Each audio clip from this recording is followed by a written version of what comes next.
Well, to marry or not to marry is the million-dollar question. Thanks for being with us, Traff. Thank you, Danny. So tell me, is it just a bit of paper? A lot of people think it is, and I guess it is. I've done it many times. I've had the joy of marrying couples and but now here's your certificate, hang this on the wall. Yeah. But the research keeps telling us it's more than a bit of paper. There's something about signing that paper in public. It's got more than, it's not just a bit of paper. It brings something else with it. Yeah. What do you think that is, Traff?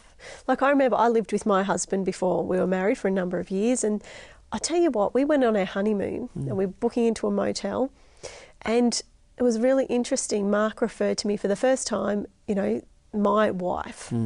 And there was something happened for you. I can't explain it. There was just something, a chord struck, and it was like almost the seriousness of what we'd just done in a good way, you know, respect. Yeah. I think you're touching on it. There's something about, I think, commitment that keeps coming through. Let me share, there was a Journal of Marriage and Family, a later study, where they were trying to look at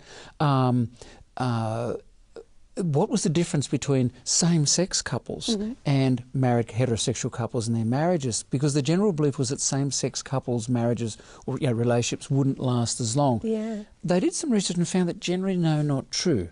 And what they did, and I wanted to read this to you, Dan, it says married couples are dramatically more likely to stay connected than unmarried couples at all levels of relationship quality and at all relationship durations. That's very interesting, isn't it? It seems to fit with what you're saying.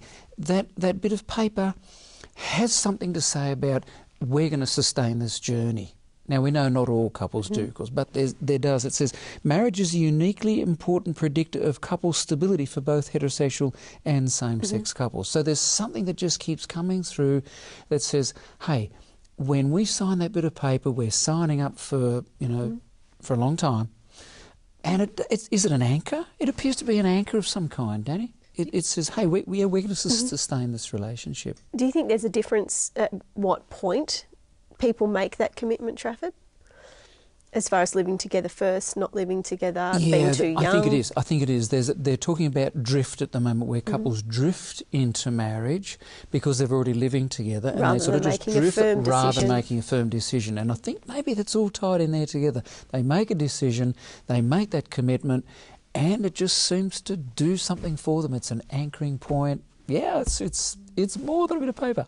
So I guess, Traff, the take-home message for those couples out there that may be teeter-tottering on whether they should get the bit of paper or not, talk about it, make a firm decision. Yeah, exactly. Fantastic. Fabulous. Thanks for being with us. Yeah, it's a pleasure.